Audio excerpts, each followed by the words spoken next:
오늘은 이 브레이크 장치를 알아보도록 하겠습니다. 이 작동하는 원리하고 과학적인 부분까지 들어가서 왜 여기서 문제가 생기고 이상 증상이 나오는지, 우리가 흔히 보는 브레이크 고장이 어떻게 발생이 되는지. 일단 브레이크라는 명칭을 알아봐야 되는데요. 브레이크는 일반적으로 뭔가를 부순다는 뜻이고요. 공사장에서 그 콘크리트 콕콕콕 쪼아대는, 포크레인이 쪼아대는 장비 갖다가 우리가 흔히 브레이커라고 하는데, 그런 식으로 뭔가를 부순다는 의미가 큽니다. 차에서는 스피드를 부수죠. 이 속도를 부순다는 뜻의 브레이크고요. 정확하게는 스피드 브레이크가 맞겠습니다. 제동장치 정도로 용어를 정리해서 갈게요.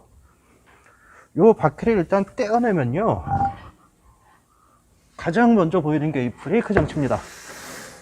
일단 이 안에 보시면 이 디스크라고 있어요. 바퀴하고 같이 회전하는 애입니다. 이렇게. 그리고 여기 있는 캘리퍼란 장치가 이 디스크를 잡아주죠. 이렇게 잡게 돼 있어요. 이렇게. 캘리퍼가 디스크를 잡아줌으로써 마찰이 발생하고요.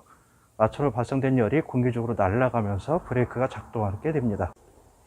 여기서 운동 에너지다, 열 에너지다, 뭐 어려운 얘기들 나오는데요. 이 영상에 뭐 그런 용어가 맞다, 이론적으로 뭐가 맞다, 안 맞다, 뭐 그런 태클을 걸고 싶은 분들이 되게 많을 수가 있다 보니까 그 용어를 좀 쉽게 여기서 쓰는 용도에 한정돼서 정리를 하고 갈게요. 일단 여기서 운동 에너지는 관성만 얘기합니다. 관성. 가려놓은 물체는 계속 가고 멈추고 싶으면 계속 멈춘다, 뭐 그런 거 아시죠? 차가 갑자기 급제동을 하면 앞에 있는 사람들이 앞으로 확 쏠린다든가, 그런 그 관성 하나만 운동 에너지로 놓겠습니다.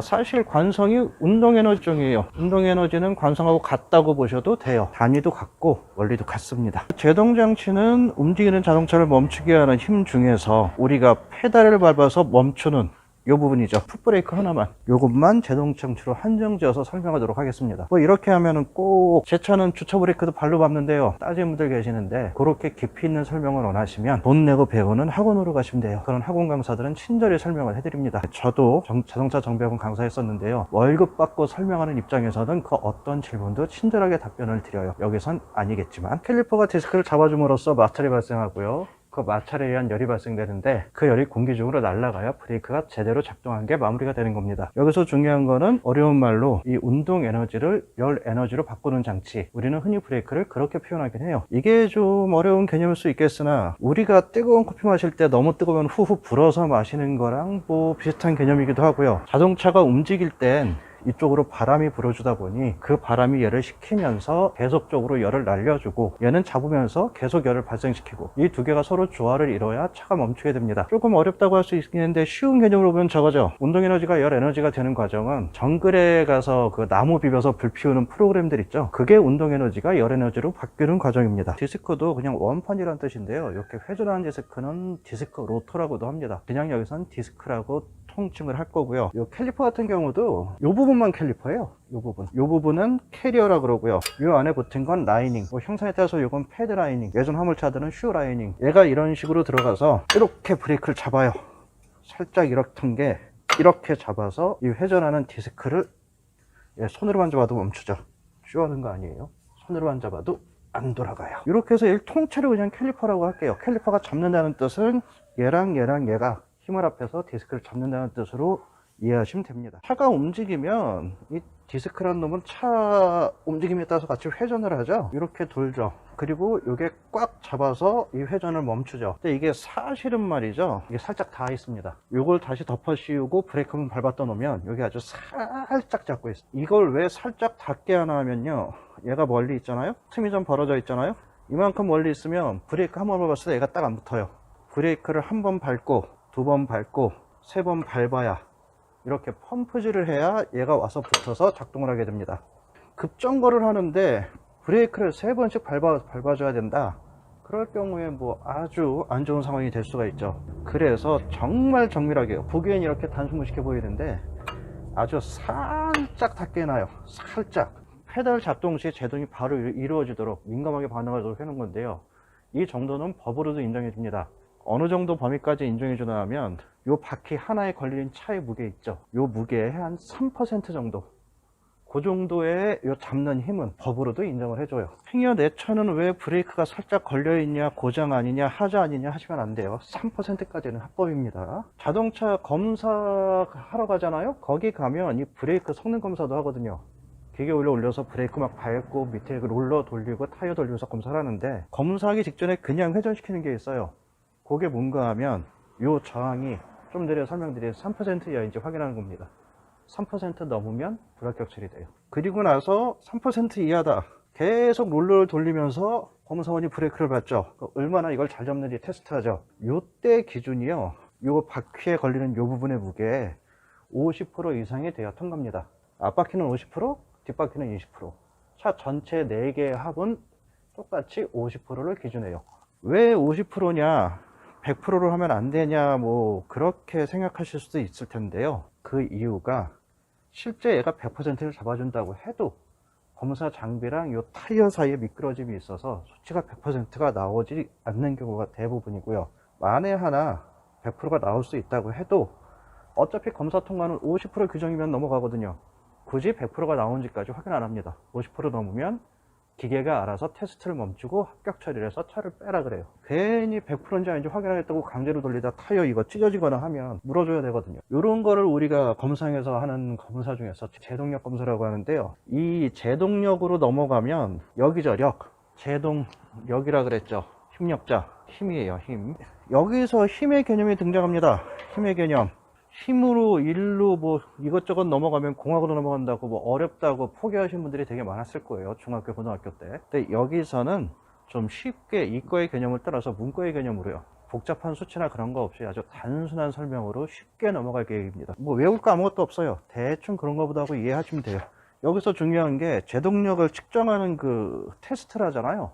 이때 테스트하는 단위가, 힘의 단위가요, 킬로그램을 써요. 무게의 단위죠. 아까 말씀드렸죠. 이 바퀴 무게의 3%, 바퀴 무게의 단위 킬로그램하고 힘의 단위하고 같습니다.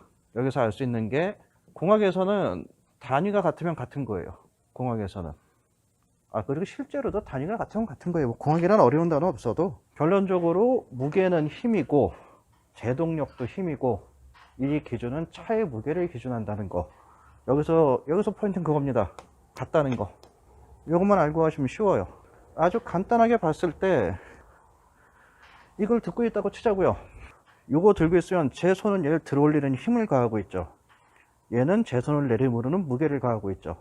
둘이 만나서 평행 이루면 안 움직이죠. 이게 같은 거라 그래요. 무게랑 힘이랑. 이거 무거우니까 좀 치울게요. 무거워서 치우는 경우도 있겠죠. 힘들어서 치우잖아요. 들고 있으면 힘드니까. 같은 거예요. 이런 무게를 굳이 표시를 하자면, 좀 따지시는 분들이 이런 거 좋아하시는데요. 요 킬로그램은 질량의 단위가 좀 이런 거 복잡한 얘기 하시는 분들이 있어요. 엄밀히 따지면 이 뒤에 F가 붙어야 돼요. F. 무게의 단위는 킬로그램 포스라고 있고요. 영어 포스의 약자 F를 붙입니다. 스타워즈에 나오는 포스, 그 포스 이거예요. 그냥 단순하게 포스는 힘이란 뜻이고, 우리가 흔히 공군을 에어포스라고 그러죠. 하늘에서 무력을 쓰는. 그리고 이 포스는 무슨 의미로 붙이나 하면 이게 저겁니다. 저거. 중력. 사과 툭 떨어지면 저거 중력. 그거, 이 중력이 그 중력이에요. 근데 왜 우리가 굳이 이거를 킬로그램만 쓰고 얘를 안 쓰나 하면, 우리가 하는 거의 모든 물리나 과학 쪽이 지구에서 이루어지다 보니까요. 어차피 지구 밖에서 하는 실험이 아닌 다음엔 그냥 이거 있으나 마나 어차피 여기서 하니까. 이게 화성 가서 한다면 또 얘기가 다르죠. 달러 가서 한다면 또 얘기 다르고. 근데 지구에서 하는 거니까 굳이 이거 어차피 다 붙는 거 굳이 왜 많이 쓰냐, 왜 힘들게 쓰냐, 안 써도 된다. 공학은 생략하는 거 진짜 좋아해요. 그래서 생략이 되어 있는 겁니다. 단 깊이 있게 들어가려면 붙여줘야 되는데 우린 그렇게 깊이 가지는 않을 거예요. 이 공학이 절대 어려운 게 아니에요. 깊이 들어가려니까 어려운 거지. 재미있는 그 선이 있어요. 그 선만 안 넘으면 돼요. 재미있는 정도까지만. 절대 어렵게 가지 말고. 나무 비벼서 불 붙인다 했죠. 왜? 이게 불이 어떻게 붙고 이런 거 따지면 깊이 들어가면 이것도 되게 복잡한데, 그냥 불이 붙었다, 밥 해먹을 수 있다, 그 정도만 알면 되는 겁니다. 수박 겉핥기로만 가면 재밌는 게 공학이에요. 여기서 포인트는 우리가 제동력의 단위가 킬로그램이라는 거. 이걸 왜 알아야 되나 하면요, 이게 결론적으로 이 제동력 자체, 이 제동장치 자체 모든 성능을 비교하기 되게 좋은 단위가 하나 있어요. 그걸 알려면 일단 요 힘의 단위 킬로그램 쓴다는 거는 알고 가야 됩니다. 브레이크가 하는 일이 차를 멈추는 거예요. 차를 멈추는 힘은 제동력인데요, 차를 멈추는 일이라는 거죠. 일. 멈춰야죠. 그 일을 해야죠. 이 일에 대한 개념을 조금 가지고 가야 돼요. 나무를 열심히 비비고 힘을 쓴다 이거예요. 열심히 비볐어요. 힘을 썼어요. 근데 불이 안 붙었어요. 한 일 없죠. 일은 뭔가 결과가 있어야 되죠. 결과가 보여야 되죠. 그게 일이에요. 힘만으로는 불이 붙는 게 아닙니다. 일이 있어야 되는 거지. 그거 알려면 살짝 거치고 갈게요. 아까 요 틈이 벌어져 있으면 안 된다 그랬죠. 몇 번 밟아야 붙는다 그랬죠. 근데 보시면 이거 틈 뭐 한 2mm, 3mm? 되게 좁잖아요. 브레이크 한 번 밟으면 바로 붙을 것 같잖아요. 근데 실제로는 브레이크 페달을 서너 번 밟아야 될 만큼 이게 되게 넓은 거예요. 난 페달을 이만큼씩 밟았는데 5cm, 6cm 막 이렇게 많이 밟았는데 그거 한 번 밟아봤자 여기서는 1mm 정도? 그 정도밖에 안 온다는 거죠. 이게 압력에 관한 얘기인데요. 파스칼의 원리라고 들어보셨을 거예요. 그냥 그런 게 있다. 그 정도만 아시면 돼요. 좀 생각을 해보자면 이 부분의 압력이 페달을 밟으면 이 부분의 압력이 가해지고 이 안에 부분이 튀어나오면서 얘를 눌러요. 근데 여기서 굳이 압력이 파스칼의 원리 복잡한 얘기 왜 나오면 뭐 저기서 뭐 어쩌고 면적이 어쩌고 그런 거보다는요. 이 압력은 내가 가한 힘 있죠. 힘이 얼마만큼의 면적에 가해졌냐를 따지는 거예요. 내가 1kg를 눌렀다. 이럴 경우에 가로 세로 이게 1cm다. 1kg이죠. 가로 세로 1cm죠. 여기 분모앞에 1이 생략된 거예요. 우리가 아는 1바의 압력입니다. 1kg/cm의 제곱, 1kg의 압력. 이 압력을 굳이 설명하는 게요. 이 1kg가 지금 1cm에 걸려는 있어요. 걸려는 있는데 일은 안 해. 걸려만 있는 거예요. 이게 움직여야만 일인 겁니다. 압력을 일로 생각하면 안 된다는 거예요. 일단 압력이 걸리기만 했지 일은 실제로 안 이루어졌다는 거. 이게 지금 왜 얘기하냐면 압력을 좀 쉽게 이해하시는 방법이 있어서 그래요. 가만히 있는 게 압력입니다. 얘가 압력을 가해서 뭔가 움직이면 일이 되는데 압력을 가해서 아직 안 움직이면 일이 아닌 거예요. 쉽게 얘기해서 제가 무거운 물건을 나르거나 음식을 배달한다거나 뭐 그런 일을 할 수는 있는데 직업이 없어. 백수야. 못하죠. 힘만 좋은 백수죠. 아무것도 안 했지. 힘만 좋은 백수가 압력이다라고 생각하시면 공학을 이해하시기 편해요. 굳이 이해하시는 건 아니고 그냥 압력은 아직 일을 안 했다. 그냥 힘 좋은 백수다. 근데 이 백수가 움직여서 일을 하면 그건 일이죠. 돈도 받죠. 여기서부터 중요한 게 그거예요. 압력이 뭔가 일로 보이려면 움직여야 된다는 거. 힘은 킬로그램 단위 쓴다 그랬죠. 킬로그램. 여기에다가 거리를 곱하면 이게 1의 단위입니다. 이게 1의 단위는 뭐다? 아주 간단해요. 아까 힘 있죠. 힘 곱하기 거리다. 글씨가 엉망인 건 이해하세요. 곱하기 거리. 그래서 이거 생략해요. 점을 찍습니다. 어느 세월에 X 다 그리고 앉아서 점 찍어야지. 킬로그램 곱하기 미터가 곧 1이다. 이 개념이 중요해요. 왜냐면 얘가 하는 일을 우리가 이해해야 되니까. 이중 주차한 차 있어요. 근데 이 아저씨가 주차 브레이크를 걸어놓고 갔네? 죽으라고 차 밀어봐요. 움직이나? 안 움직이죠. 힘은 어마어마하게 썼지. 한 일은 없죠. 이래서 중요한 건 뭐다? 아무리 힘을 썼어도 거리가 움직임이 있어야 일로 인정된다. 뭐 그런 개념이에요. 그런 분들이 있어요. 여기서 출발한 누군가 삥 돌아서 제자리 왔어. 아무 일도 안 한 것 같죠. 결론은 똑같다 그래요. 이거죠. 이런 개념은 우리가 좀 고등학교도 배울 거예요. 엔트로피라고 배웠는데요. 얘는 뭘 딴다면 변화량을 찾는데요. 뭐 이거 어려운 거 뭐 굳이 아실 필요 없어요. 변화량이 뭐예요? 거리예요. 거리. 얼만큼 움직였냐. 제자리에 오건 말건 얘가 그전에 빨빨거리고 돌아다녔다. 그 양이 변화량이고 그게 엔트로피라고 보시면 됩니다. 1kg의 무게를 1m 움직였어요. 그러면 1kg/m. 1kg/m. 요게 하나의 1의 단위가 됩니다. 근데 반대로 가자고요. 1kg짜리 물체가 움직이는데 내가 그걸 막았어. 멈춘 데까지 1m 걸렸어요. 이것도 똑같은 일이에요. 개의 움직임을 멈추는 거. 난 가만히 서 있었어도 뭔가 그 움직임에 변화가 생겼죠. 멈췄죠. 내가 멈추는 걸 밀었죠. 1m 갔죠. 똑같은 일로 쳐줍니다. 요 일을 알아야 되는 이유가 내가 오는 놈을 막은 거랑 서 있는 놈을 보낸 거랑 한 일이 같냐 아니냐. 나는 여기 서 있었는데 여기서 헷갈리신 분들이 진짜 많아요. 그래서 요거를 좀 쉽게 가려면 요거보다 좀 쉬운 개념의 단위로 넘어가시면 됩니다. 이 복잡한 계산은 뭘로 계산하나 하면요. 지금 많이 왔어요. 킬로그램에 미터에. 요걸 어떻게 계산하나 하면요. 1kg을 1m 옮겼습니다. 미터. 앞에 1 생략됐어요. 역시나. 요거를 열로 환산하는 방법이 있어요. 열로. 2일에 열당량이라고도 하고, 나무 비벼서 1로 해서 열 발생시켰죠. 일 한 만큼 열이 얼만큼 나왔다. 이거를 칼로리로 변환이 가능합니다. 반대로 칼로리를 가했을 때 이게 1로 변하기도 해요. 1로. 근데 이게 정확하게 들어가자면 여기 뒤에 F가 붙기 때문에 여기 좀 변화가 있어야 되는데 그건 넘어가자고요. 요거는 1의 열당량, 열의 일당량 어디서 들어본 것 같죠? 아실 필요 없어요. 그냥 1이 열이 되고 열이 1이 된다. 요것만 아시면 됩니다. 나무를 서로 비벼 가지고요 열을 발생시키면 나무를 오른쪽으로 돌리건 왼쪽으로 돌리건 불만 붙으면 되는 거거든요. 그래서 얼만큼 돌려서 얼만큼 열을 만들어냈냐가 포인트지, 어느 쪽으로 돌리는 건 그렇게 중요하지 않습니다. 이건 쉽게 보면 돼요. 얘는 나무 비워서 불 피운 거, 일을 해서 열을 만들었어요. 얘는 뭘까요? 다이어트 하시는 거예요. 예, 열량을 소비해서 일을 한 겁니다. 달리기. 이렇게 간단한 개념이에요.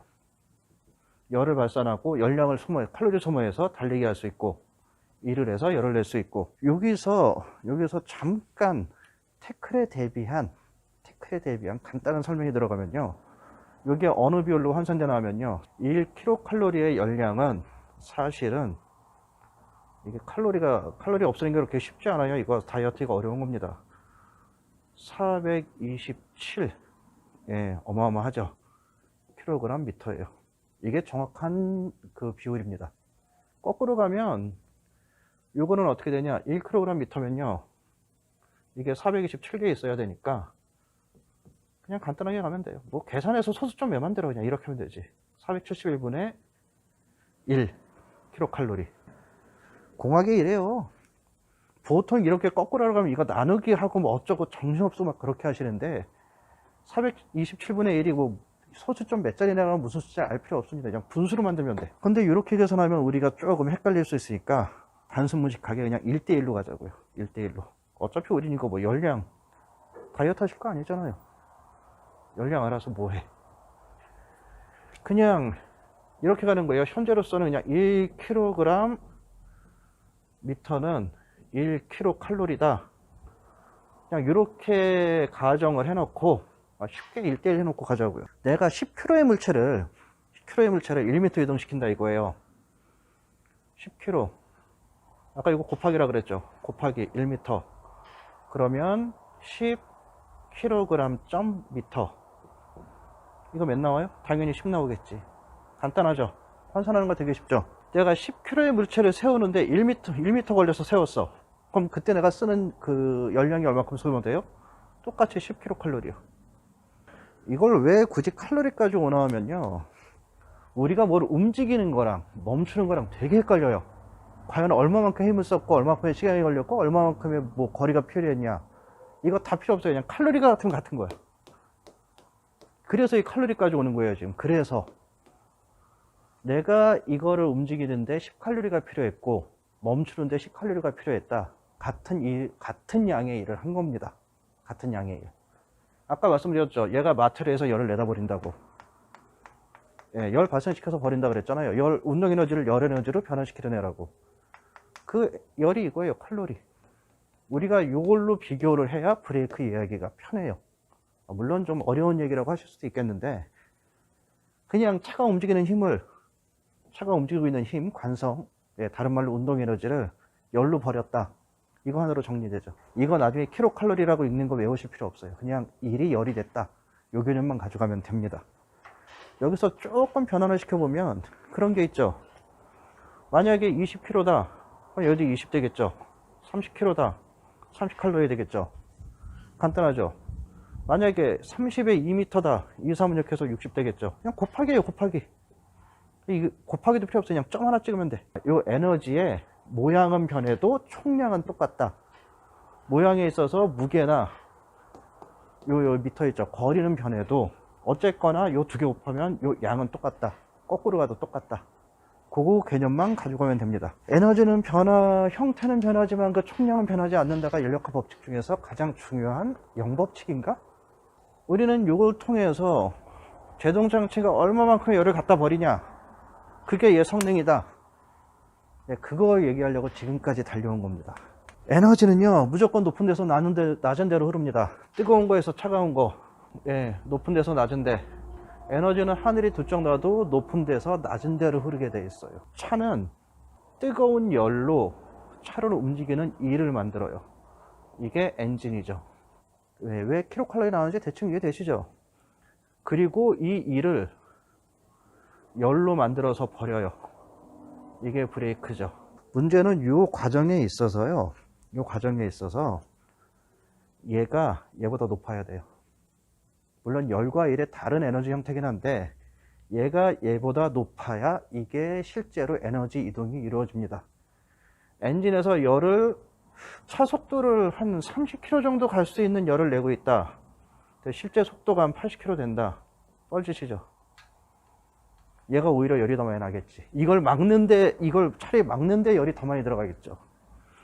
브레이크에서 10km 정도를 세울 수 있는 일을 하고 있어요. 근데 발생되는 열이 30이야. 뻘짓이죠. 오히려 이 열이 이쪽으로 넘어오겠죠. 일이 더 힘들어지겠지. 이런 식으로 에너지가 높은 데서 낮은 데로 흐른다. 뭐 단순한 얘기인데 여기로 넘어가면 좀 복잡해지잖아요. 대충 그렇다는 거 알고만 계세요. 높은 데서 낮은 데로 흐른다. 이걸 알아야 결론을 이해하기 편해요. 그리고 참고로 이게 좀 엔진을 좀 잠깐 짚고 넘어가면 엔진의 공회전이라는 게요. 그 엔진이 문제 안 일으키고 돌 수 있는 최소한의 회전수예요. 왜 최소한이냐? 더 빨리 돌면 기름 아까우니까. 그때 공연비가 요즘 차들은 한 15도 1, 뭐 림번들은 뭐 20도 올리긴 했는데 이게 연료예요. 이게 연료. 공기가 15개. 근데 요게 일정한 속도를 유지하는 공회전을, 엔진 회전을 등속으로 유지하는 등속 조건이 이겁니다. 이론 공연비. 여기서 엔진 속도를 올리고 싶다. 연료를 좀 더 넣어줘요. 1.3, 1.5. 어디까지 더 넣는지 아세요? 심한 경우 얘가 한 3배에서 5배도 들어갈 수 있어요. 정확히 한 8배도 들어갔던 얘기 들은 것 같은데 기억은 안 나고요. 일단 3배까지는 가능해요. 이게 뭔가 하면 가속할 때, 엔진 회전수 올릴 때. 이게 무슨 의미예요? 연료죠? 열을 내는 애죠? 태우면서. 엔진 회전수를 올리려면 연료를 더 넣어줘야 되고요. 그만큼 더 세게 터뜨려야 되고 그래야 엔진 회전수가 올라가는데 이게 결론적으로 연료 넣어서 열을 더 올렸다는 건 뭐예요? 칼로리 올린 거죠. 킬로칼로리. 그만큼 에너지 준위, 엔진의 연량을 올려서 차가 갈 수 있는 힘을 더 더해주는 겁니다. 얘가 높아야 일이 늘어나요. 에너지가 높은 데서 낮은 데로 흐르는 게 이 원리죠. 반대로 이 제동장치 드디어 결론 나왔어요. 일은 계속 가해지는데 열을 밖으로 내버리질 못한다. 이거 매우 심각한 문제입니다. 지금 그 얘기하려고 여적도 들고 있는 건데 아주 심각한 문제예요. 얘가 바깥쪽으로 열을 버려야 돼요. 버려야 차가 멈춰요. 열을 못 버리면 못 멈춥니다. 얘가 열을 잘 버려서 차가 멈춘다고 쳐요. 근데 누가 뒤에서 차를 밀고 있어. 그래서 얘가 멈추는 걸 방해를 해요. 그럴 경우 뭐가 문제냐? 얘가 전체적으로 열을 한 100kcal 정도 버릴 수 있는 놈인데 지금 쓰는 도중에 한 50kcal는 열심히 버리고 있어요. 계속 발생시키고 버리고 발생시키고 버리고. 근데 누가 뒤에서 미는 힘이 50이야. 그러면 어떻게 돼요? 100 만땅 차죠. 100으로 꽉 차죠. 행여 미는 힘이 60이다. 못 세웁니다. 버릴 수 있는 열이 100인데 가해지는 일이 110칼로리만큼이 가해져 버리면 차가 멈추질 못해요. 물론 그런 분들도 있어요. 더 꽉 잡으면 되지 않냐? 꽉 잡으면 쓰지 않겠냐? 그런 분들이 있어요. 근데 지금 그게 아니라는 걸 설명하려고 칼로리 얘기하는 거예요.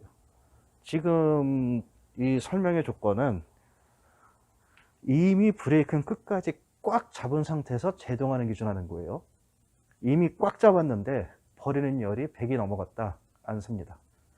이게 말도 안 되는 것 같은데요. 면허 시험 볼 때 그런 거 배우죠. 페이드 두 가지 배워요. 페이드하고 베이퍼록이라고 배우는데 베이퍼는 필요 없어요.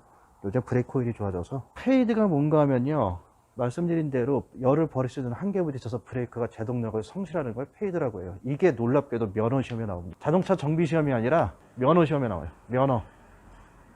정비 자격증도 아니야.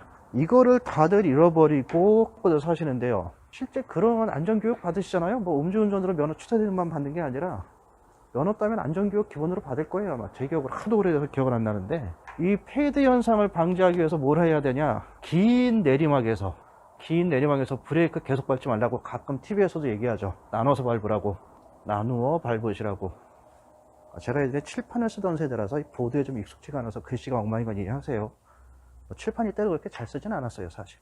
나누어 밟으란 이유가 이 브레이크에 열 쌓이는 거 방지하라고요. 열을 중간중간 좀 버려달라고.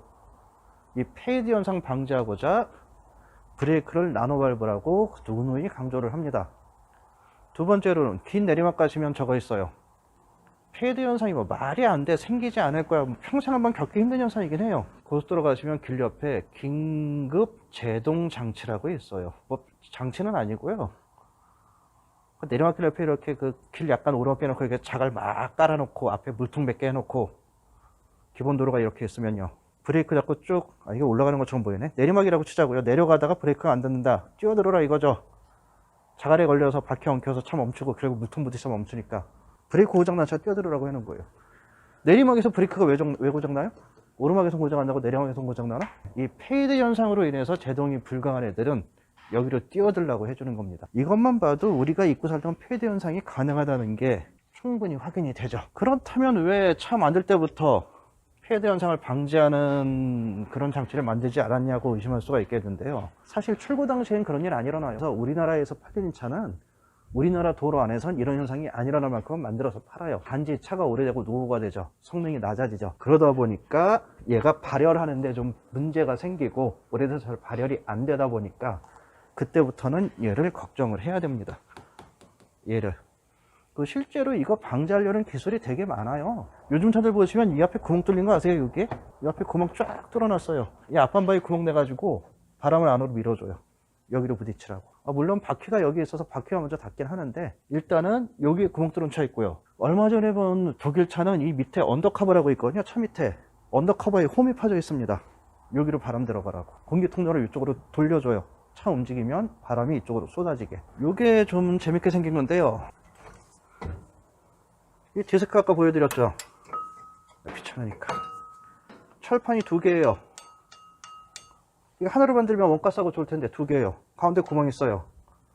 요 디스크 이거 이렇게 자르면 요게 이렇게 안으로 부채살 모양으로 삥 들어서 구멍이 있어요. 이 구멍 별거 아닙니다. 얘가 돌죠. 안에 있는 공기가 원심력으로 튀어나오죠. 이 구멍이 요 안으로도 사실 연결되어 있어요. 디스크 안쪽. 얘가 돌면 안에 있는 공기가 계속 밖으로 나가는 거예요. 안에선 새 공기 들어오고, 이 안쪽이 식으라고. 자체적으로 식히긴 힘드니까 아예 브레이크 디스크에다가 구멍을 낸 겁니다. 환기 시스템을 달아준 거죠. 이거를 어려운 말로 벤틸레이션 브레이크 디스크라 그래요.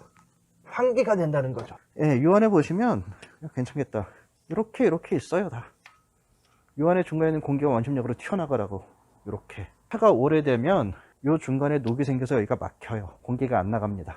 그러면 발열이 잘 안 되고, 그럴 경우 제동이 잘 안 되죠. 언제 안 되냐? 짧게 섰을 때는 충분히 식어서 괜찮아요. 길게 멈출 때, 고속도로에서 한 150 쏘다가 브레이크 밟아서 지그시 멈출 때, 멈추기 직전 한 30km까지 떨어졌을 때, 거의 멈출 때쯤 되면 브레이크가 갑자기 밀리는 느낌이 나는 차들이 요게 막혀서 발열이 안 되는 애. 요럴 경우에 가장 좋은 방법은 속도를 줄이세요. 그냥 밟기를 왜 밟어. 아니면 이 구멍 안에 녹을 좀, 새 거라서 없죠. 예. 이게 바꾼 건 이 안에 꽉 막혀 있었어요. 이걸 좀 털어내시든가 그런 식으로 환기 시스템을 살려줘야 됩니다. 그리고 이거 밖에서 오면 녹이 이 속만 새는 게 아니라 여기도 슬어요. 이 부분. 여기도 녹이 슬다 보니 보통, 야, 여기에 녹이 안 슬어서 내 차는 괜찮은 줄 알았는데 왜 속에가 녹슬었냐 그러신 분들이 있는데, 요 접촉면 있죠? 여기 지금 제가 좀 전에 낙서한 자리. 이게 라이닝하고 접촉을 해요. 그럼 열이 여기가 제일 심하게 발생해요. 그 열 발생한 게 안쪽으로 이동합니다. 이 표면에서 발생한 열이 안으로 이동하거든요. 안쪽으로. 안쪽으로 오면 여기서 환기되면서 식을 거란 말이에요. 이 녹이 슬잖아요. 이 철하고 붙어있는 녹하고 열 받았을 때 늘어나는 정도가 달라요. 어려운 말로 열팽창이 달라요. 그러니까 자꾸 늘었다 식었다 하면서 이게 떨어져 나가는 건데, 제일 뜨거운 데가 여기죠.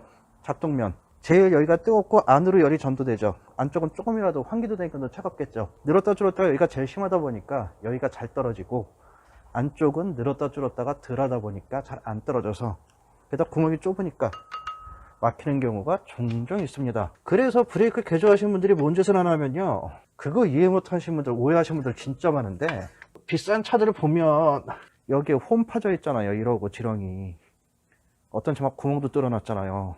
구멍. 이게 마찰력 늘리는 게 아니고요, 요거 홈을 파가지고 요 안에 환기 효과를 노리는 거예요. 공기하고 닿는 면적을 넓히고, 그리고 이렇게 사선으로 홈을 파놓으면 여기 라이닝이 붙어주잖아요. 이게 여기 있다고 치자고요. 라이닝이 바깥쪽을 막아주고 안쪽에 홈이 있어서 공기 통로가 형성이 돼요. 회전하면서 안에 있는 공기가 밖으로 더 빨려 나갑니다. 표면을 빨리 식히려고 하는 거예요. 주로 사선 가공 얘기하는 분들은 고속도로에서 마지막에 멈추기 직전에 차가 살짝 밀리는 것 같아요. 발열이 안 된 거죠. 그런 차이는 한번 고민해 보라고 합니다. 그 다음으로 재밌는 게 있습니다. 얘네요. 얘는 또 뭔 짓을 하냐. 요 막대기 있죠, 요거. 요 막대기를 이렇게 자르면요, 이렇게 뚝 잘라서 보잖아요, 이 방향으로. 단면이 이렇게 돼 있어요. 이렇게. 이게 막 회전하잖아요, 휠이. 여기가 타이어 바깥쪽, 여기가 안쪽이에요. 막 회전하면 휠이 저 바람개비처럼 돌면서 공기가 이 위로 또는 이쪽으로 각각 흐릅니다. 많이 봤죠? 비행기 날개 설명할 때 이렇게 설명하죠. 이 비행기 날개 원리를요, 쉽게 설명하면 공기가 짧게 지나가고 여긴 돌아서 가잖아요. 둘이 두 개가 뒤에서 만나려면 얘가 더 빨리 와야 된다는 원리인데, 공기는 빨리 흐르면 압력이 낮아진다. 위 압력이 낮아지니까 얘를 들어 올린다. 되게 이해 안 되는 개념이죠. 저도 예전에 이걸 도대체 어떻게 설명해야 말이 되나, 그래서 고민 끝에 나온 게 이거예요. 이 에어건은 공기의 속도를 엄청 빠르게 해줍니다. 불어볼게요. 종이 올라오죠. 종이가 올라오죠. 이게 지금 아래에서 이렇게 올려준 게 아니란 말이에요. 위에서 살살만 불어도,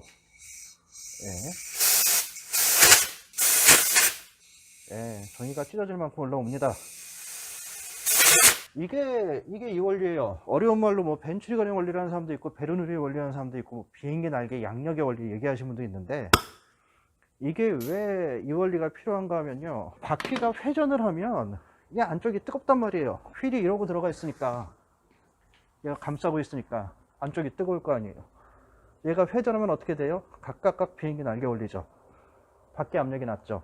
안에는 공기를 빨아냅니다, 얘가. 이게 뭐 바람개비 모양이라서 뭐 공기를 잘라서 뺀다 이런 분들이 있는데, 그건 아니고요. 안에 있는 공기를 빨아내는 개념이죠. 그럼으로써 뭐가 돼요? 안에 있는 공기를 환기를 시켜주는 건데, 환기가 왜 중요한가 하면요, 주변에 뜨거운 공기 있으면 잘 안 식을 거 아니에요. 계속 찬 공기 공급해 줘야 되잖아. 이게 안에서 얼만큼 공기를 잘 빨아내느냐가 여기에 그 증거가 있습니다.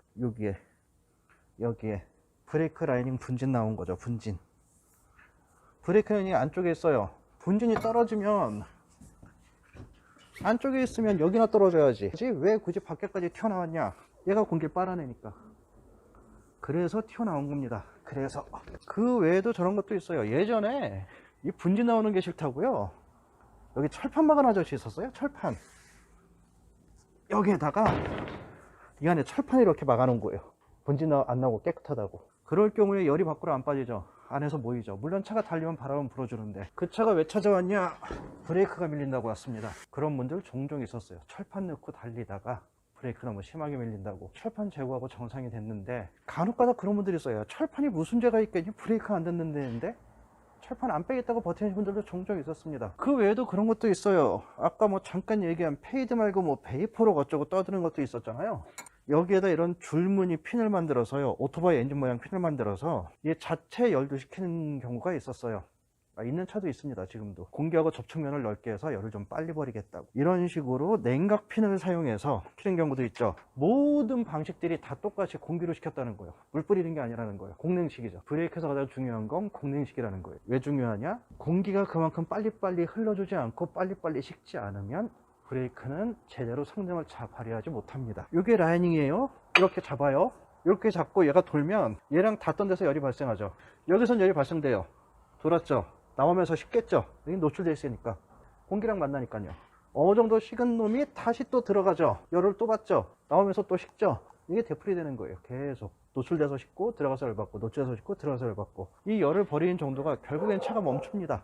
얘가 이겨요, 결국에.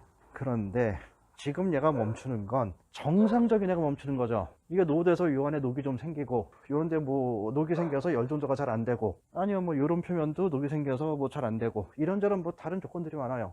화물차의 경우 얘가 100kcal의 힘을 버티는 브레이크인데 짐을 좀 많이 실어서 130kcal가 가해진다든가, 아니면 내리막이 너무너무 길어서 계속 브레이크를 밟고 가야 된다든가. 아까 말씀드렸죠, 출고된 차 상태는 우리나라 도로에선 페이드 안 일으켜요. 왜냐하면 그 정도는 맞춰서 만드니까. 단지 아주 높은 산꼭대기에다 차를 갖다 놓고요, 한 5000m 고도에 갖다 놓고 마냥 내려가면서 밟으면 당연히 페이드 일어나죠. 물론 여분도 좀 있긴 있습니다만, 우리가 이 브레이크를 밟고 있는 상태에서 열이 계속 공급된다, 계속 내다버리는 것만큼 계속 공급된다, 버리는 열보다 공급되는 열이 더 많다면 페이드 현상이 이거예요. 이럴 경우에 차가 못 쓴다는 게 포인트인데요, 정비공들은 그럴 리가 없다고 우기는 이유가 하나 있습니다. 우리가 흔히 하는 테스트 중에서 스톨 테스트라고, 시동 걸고요, 브레이크 꽉 밟아요. 그 기아 넣어요.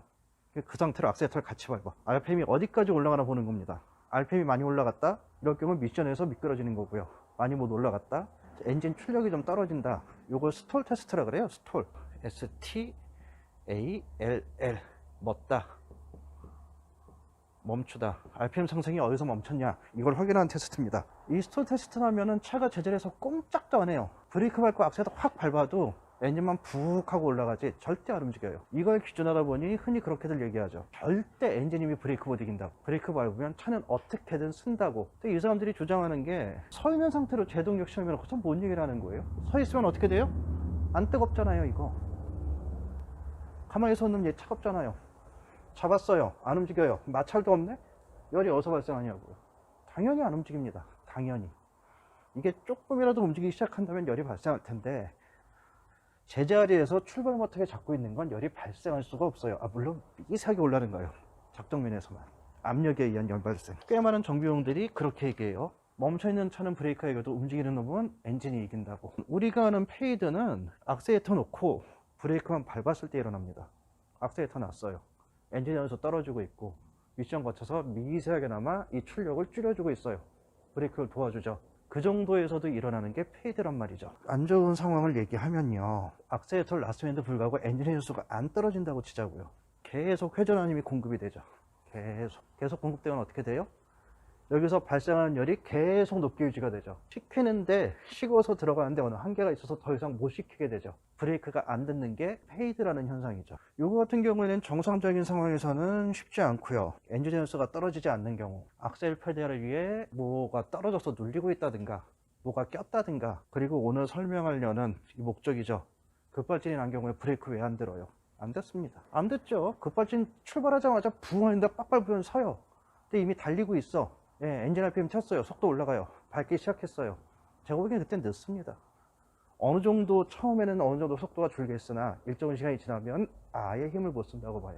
악셀 페달 안 밟고 있어도 PD 일어나는데, 엔진이 돌고 있으면, 밀고 있으면 이게 불가능하다고 뭐 주장하시는 분들이 있을 텐데요. 아까 얘기했잖아요. 긴급 제동시설. 악셀 페달 안 밟고 있는데 이렇게 되는 거예요. 이제부터는 조금 생각해야 되는 부분이 있습니다. 우리가 흔히 사용하는 단어인 급발진. 급발진이 나면 브레이크가 듣는다, 안 듣는다, 말들은 엄청 많죠. 이것도 역시나 바닥부터 접근을 해보겠습니다. 뭐 급발진이라는 단어만 들어 아주 그냥 부르르 떨면서 그냥 그런 건 없다, 헛개비다, 말도 안 된다, 그런 분들이 상당히 많이 계시는데요. 저는 그 주장에 반대를 하는 건 아니에요. 왜냐하면 저는 급발진이 뭐라고 딱 정의할 만한 지식이 없습니다. 뭔지 몰라요. 농담이나 뭐 비꼬고 그런 게 아니라 진짜로 몰라요. 제가 아는 거는 단지 운전자의 조작이 없어도 엔진의 회전속도는 붕 하고 올라갈 수 있다는 거, 그리고 좀 전에 설명드린 브레이크를 밟아도 제동력이 상실될 수 있다는 거. 제가 아는 건 이제 그런 게 전부입니다. 제가 자동차 정비를 하니까. 이 두 가지가 만나서 급발진을 이룬다, 뭐 그런 건 제가 하는 분야는 아니에요. 제가 주로 하는 건 차 고장난 걸 가지고 오시면 그분들 이야기를 듣고 그 이야기를 바탕으로 차의 고장을 진단하고 수리를 하는 거죠. 문제는 대부분의 고객분들은 자기 차에 무슨 일이 일어난지를 잘 모릅니다. 제가 아주 꼬치꼬치 캐묻고 몇 번을 대묻고 계속 유도를 해줘야 겨우겨우 기억을 해내세요. 왜냐하면 그 급박한 상황에 놀래가지고 당황하다 보니까 그 상황을 잘 기억을 하지 못하시거든요.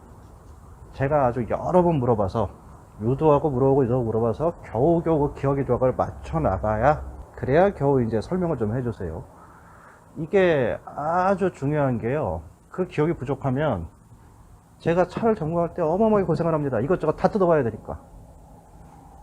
저도 정비를 하고 있지만 저 역시 자동차에 이상 증상이 느껴지면 냉정하게 이성적으로 판단하기보다는 당황하는 게 먼저죠. 왜냐하면 이건 제 차예요. 제가 이걸 끌고 뭐 고장차 시운전 나가는 게 아니에요. 그냥 내 차. 뭐 차 끌고 나가서 뭐 가끔 음악도 듣고, 뭐 최소 노래도 부르고 커피도 마시고 느긋하게 마트에 장 보러 가는 내 차입니다. 제가 이걸 뭐 고장 날까 봐서 뭐 긴장 바짝하고 뭐 이러고 운전하고 있지는 않다는 거죠. 물론 저는 정비를 하니까 엔진이 켜져서 갑자기 붕 뛰는 그 조짐 같은 걸 몇 가지 알고는 있고, 더 뭐 미리 대비할 수도 있긴 있어요. 근데 제가 이거 끌고 마트 가면서 그런 거 걱정하고 운전하지는 않는다는 거죠. 그런데 제 차가 갑자기 엔진 연수가 붕 상승한다고 생각해 보자고요. 일단 엔진이 붕 하고 회전수가 상승을 하면 보통 브레이크를 살짝 밟아가지고 속도를 줄입니다. 당연히 속도는 조금 줄겠죠. 그런데 이 증상이 잠깐 부응하고 말지, 계속 부응하고 올라갈지, 이런 걸 판단할 시간은 좀 필요하죠. 뭐 그렇게 하다가 부응하고 말 건가 보다 하고 브레이크를 살짝 놔볼 수도 있어요. 근데 엔진이 다시 또 부응하고 더 올라간다? 이때쯤 되면 조금 심각하다 생각을 합니다. 그제서야 좀 느끼는 거예요. 그럼 어떻게 해요? 또 브레이크 다시 밟겠지. 밟으면서 그러죠. 이거 뭔가 좀 이상한데, 뭐가 문제인데, 이게 뭐가 문제냐? 그쯤 돼야 뭔가 심각하다는 걸 조금 느낍니다. 조금. 뭐가 문제인지는 운전자가 판단할 범위가 이제 벗어나는 거예요. 그때 깨닫는 거예요. 그제서야. 이때는 별 수 없죠. 차를 한쪽에 세워야죠. 일단 차를 세워야 돼요. 난 뭔지 모르겠어. 차는 계속 붕붕거려. 이렇게 되면 운전하다가 이제 엔진 붕, 브레이크 밟았는데 잘 안 돼. 차 세울 곳을 찾아야 된단 말이죠. 제가 자동차 정비를 하고 있고 자동차를 좀 안다는 기준을 가지고 본다면 이 과정까지 대략 3초에서 5초 정도 시간이 걸립니다. 판단을 해야 되니까, 생각을 해야 되니까요. 증상도 확인도 해야 되고. 실제로 그런 적도 있긴 있었어요. 뭐 브레이크가 고장나서 그런 건데 실제 그런 적도 있었어요. 이걸 아주 넉넉하게 생각해서 판단하는데 5초 주자고요. 5초 안에 고민하고 판단하는 거예요. 증상 확인하고. 문제는 이 지경까지 왔는데, 차를 세울 때가 됐는데 누가 옆에서 야 이거 엔진 연수 계속 올라갈 거야 알려주는 사람 없거든요. 내가 판단해야 되거든요. 내가 이거 엔진 연수 계속 올라가겠구나, 내려오진 않겠구나 라고 판단을 할 수 있냐? 제가 정비한 입장인데 그건 판단이 안 돼요. 뭐가 고장인지 모르니까. 엔진 한번 부응했다고 뭐 고장났다고 한 번에 알 수 있는 건 아니잖아요. 뭐 어쨌거나 이제는 차를 세우면 돼요. 그냥 세우면 돼요. 길 옆에다 세우면 되는 거예요. 단지 차가 정상화 나니까 이제 운전하고 핸들 잡고 브레이크 잡는데 조금 신경을 쓰긴 써야 되는데, 뭐 그래도 일단 차를 멈추면 됩니다. 우리는 기아를 중립으로 빼거나 시동을 끄거나 아니면 브레이크를 청소도 주가로 꽉 밟아서 차를 세우면 되는 거죠. 여기서 딱 두 가지 문제만 해결하면 돼요. 첫 번째, 증상 나오자마자 누가 옆에서 이거 급발진하고 알려주면 돼요. 그럼 기아를 빼건 시동권 브레이크 꽉 밟건 하겠지. 알려줬으니까. 두 번째는요, 거기 한 박자 늦었다고 쳐요. 차는 미친듯이 튀어나가려고 그래. 예, 이 상황에서 핸들에서 한 손을 놓고 기아도 빼고, 잘못 빼면 빠꾸 들어가니까 적당히 빼고, 그리고 시동도 끄고. 뭐 차가 조금 이상한데 이거 급발진, 기아 빼, 급제동, 이런 사람 있겠냐고요. 일단 저는 못할 겁니다. 뭐 어떻게 해요? 일단 두 손으로 핸들 그냥 무조건 꽉 잡고 뭐 그냥 브레이크만 죽어라 밟아야죠. 뭐 할 수 있는 게 뭐가 있어. 놀랬는데. 이 5초 안에 엔진 연수 상승이 어떻게 될지, 올라갈지 내려갈지 계속 유지할지 더 많이 치고 올라갈지 판단하는 게 말이 안 되죠.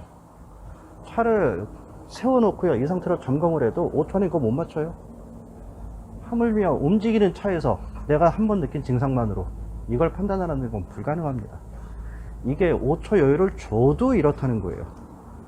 지금 하는 얘기가 뭐 급발진을 주장하는 거 아니겠냐, 그렇게 생각할 수도 있겠는데, 아까 말했다시피 저는 급발진에 대해서는 반대 입장입니다. 분명히 반대 입장이에요. 엔진 회전수가 운전자 의지에 상관없이 상승할 수가 있고, 브레이크를 아무리 꽉 밟아도 일정 시간 후에 제동력을 상실할 수 있다. 이거를 급발진으로 한다면, 급발진이라고 말한다면, 그런 일이 누구에겐가 일어났고 누구에겐가 일어날 것이다, 그렇게 주장하는 게 아닙니다. 그건 뭐 소설 쓰는 사람들이 할 일이죠. 소설가가 하는 일이에요. 저는 단지 그게 가능하다는 말만 하는 거예요. 급발진이 불가능하다고 주장하시는 분들은 작업한 말이 있습니다. 반대는 하셔도 돼요. 반대하시라는 거예요. 하시는데 엔진 회전수가 운전자 의지와 상관없이 올라가고 그 상황이 브레이크의 제동력을 잃게 한다는 것을 반대를 하신다면 그건 거짓말인 거죠. 충분히 일어나고 있고요. 그 근거도 있고요. 대책도 있어요. 그런데 이게 불가능하다? 물론 여러분들은 저 복잡하고 다양한 증상들을 급발진이라는 단어 하나로 다 이렇게 뭉쳐서 엮으려고 하시거든요. 그래놓고 그 중에 조건 하나만 빠져도 급발진 아니야 이러시는 거예요. 여러분들이 말하는 급발진의 저희가 뭔지 몰라도요, 일단 급발진이 아니라는 의견에 전 찬성은 합니다. 왜냐하면 전 급발진이 뭔지 모르니까. 단지 운전자의 의지 없이 엔진 에너지 상승, 디스크의 열축적으로 제동력 상실, 당황한 운전자의 판단 시간 부족, 이 세 가지만 충족돼도 급발진이라고 한다면 이제는 전 급발진이 가능하다고 주장할 거예요. 하지만 여러분들은 아직도 야 브레이크 밟았냐? 여기서 단 한 걸음도 나가지 못하고 계십니다. 그나마 좀 나갔던 분들이 야 시동을 끄거나 기아를 빼, 요 정도 주장하는 수준이죠. 남이 당하는 일이죠. 참 쉬워 보이죠. 나는 할 수 있을 것 같죠. 제가 만약에 말입니다, 여러분들의 차를 조금 손을 봐서 갑자기 엔진 수가 방 하고 올라가게 만들어 주겠다 이거예요. 네, 만들어 주는 겁니다. 단지 조건은 그게 언제일지는 안 알려줄 거죠. 엔진이 갑자기 그냥 붕, 근데 그게 언제인지 몰라. 여러분들은 제가 건드려 놓아서 언젠가 그럴 수 있다는 것만 아는 거예요. 과연 그 상황이 오면 기아 중립으로 놓고 시동 끄고 사고 안 나게 세울 수 있을지 생각을 해보시고, 제발 고민을 좀 해보시고, 그리고 나서 말하세요. 기아를 중립으로 뺐어야